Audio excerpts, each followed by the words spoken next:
ओम काळेश्वरी.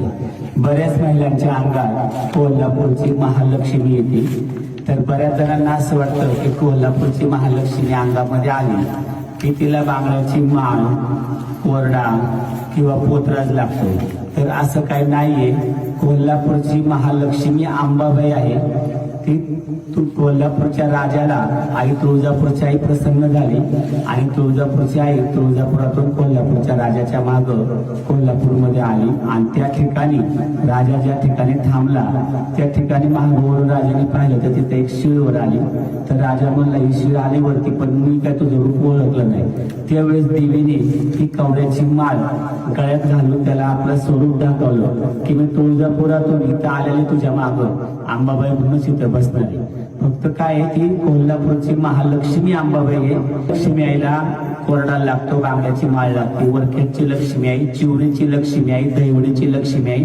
ज्या लक्ष्मी आईला शेंदूर लावलेला आहे, ज्या लक्ष्मी आईला शेंद्राचं माजणं केलेलं आहे, त्या लक्ष्मी आईला कोरडा, बांगड्याची माळ आणि पोतराजाच्या हातानेच तो कार्यक्रम होतो. आमच्या हाताने तो कार्यक्रम होत नाही.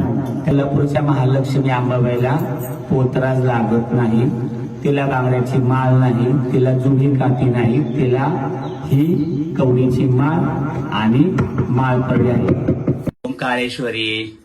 करड कोल्हापूरची महालक्ष्मी, वरखेडची लक्ष्मी आहे, चिवरीची लक्ष्मी आहे, दहिवडीची लक्ष्मी आहे. कोणती जरी लक्ष्मी असेल, महालक्ष्मी असेल तर त्या लक्ष्मीचा कार्यक्रम हा पोतराजांच्या हातूनच होत असतो. आमच्या हातून तो कार्यक्रम होत नाही व त्या लक्ष्मी आईला बांगड्यांची माळ, जुळी, काठी हे विधीपूर्वक पोतराजांच्या हातून हा विधीपूर्वक कार्यक्रम करून घ्यावा लागतं. एका व्हिडिओमध्ये मी कोल्हापूरच्या महालक्ष्मीला असं काय लागत नाही असं सांगितले, पण तिला पण बांगड्यांची माळ, जुळी, काठी हे सर्व लागतं. आणि मी केलेल्या व्हिडिओमुळं महाराष्ट्रातील व इतर ठिकाणच्या पोतराज बांधवांची मन भावना दुखावली असेल तर मी त्यांना मनापासून माफी मागतो. ओम काळेश्वरी.